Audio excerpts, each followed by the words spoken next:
That's all trip இது ஒரு auto மற்றும் cab booking app. Auto, taxi, sedan, maxi cab, Tata Ace, 25 seat mini bus எல்லா வண்டியும் இந்த ஆப்குள்ளே அட்டாச் பண்ணிக்கலாம். டாக்குமெண்ட்ஸை அப்லோட் பண்ண உடனே அப்ரூவல் கொடுத்துருவாங்க. கீழே டிஸ்கிரிப்ஷனில் இருக்க லிங்கை கிளிக் பண்ணி தட்ஸ் ஆல் ட்ரிப்பை டவுன்லோட் பண்ணிக்கலாம். தேனி மாவட்டம் கம்பம் அருகே குடியிருப்பு பகுதிகளுக்குள் காலதாமதமாக நடைபெற்று வரும் சாலை சீரமைப்பு பணியால் கற்கள் குவிந்து கிடப்பதால் பொதுமக்கள் அவதியடைந்து வருகின்றனர். இது தொடர்பான விவரங்களோடு எமது செய்தியாளர் மலைச்சாமி இணைப்பில் இருக்கிறார். மலைச்சாமி, சாலை பணிகள் மிக காலதாமதமாக நடைபெற்று வருவதாக பொதுமக்கள் குற்றம் சாட்டியிருக்கிறார்கள். ஏன் இந்த காலதாமதம்? விவரங்கள் என்ன? வணக்கம் பத்மநாபன். தேனி மாவட்டம் கம்பம் அருகே குடியிருப்பு பகுதிகளுக்குள் காலதாமதமாக நடைபெற்று வரும் சாலை சீரமைப்பு பணியால் கல்குவையாய் காட்சியளித்து வருகின்றது.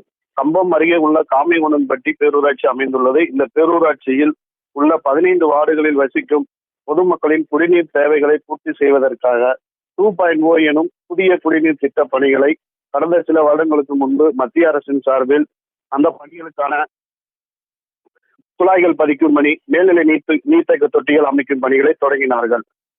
மேலும் அனைத்து சாலைகளிலும் பள்ளங்களை தோண்டி வீடுகள் தோறும் புதிய குடிநீர் குழாய்கள் இணைக்கும் பணியையும் மேற்கொண்டனர். இதில் தற்பொழுது நகர்ப்பகுதியில் உள்ள பெரிய சாலைகள் முதல் சின்னஞ்சிறு சாலைகள் வரை உள்ள வீடுகளில் புதிய குடிநீர் குழாய்கள் பதிக்கும் பணி நிறைவடைந்து தற்பொழுது சாலைகளை சீரமைக்கும் பணியை பேரூராட்சி நிர்வாகத்தின் சார்பில் செய்து வருகின்றனர்.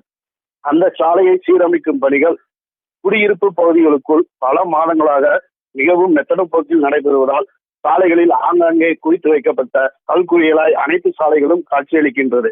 சாலைகளில் பொதுமக்கள் நடந்து கூட செல்ல முடியாத நிலையிலும் வாகனங்கள் மற்றும் தோட்ட வேலைகளுக்கு சென்று வரும் விவசாயிகளும், பள்ளி வாகன மாணவர்களை அழைத்து செல்ல வந்து செல்லும் வாகன ஓட்டிகளும், பணிக்கு நடந்து செல்லும் மற்றும் தெருக்களில் விளையாடும் சின்னஞ்சிறு குழந்தைகள் முதல் சிதிலமடைந்து கல்குவியலாய் காட்சியளிக்கும் அந்த சாலையை பயன்படுத்த முடியாமல் பெரிதும் அடைந்து வருகின்றனர்.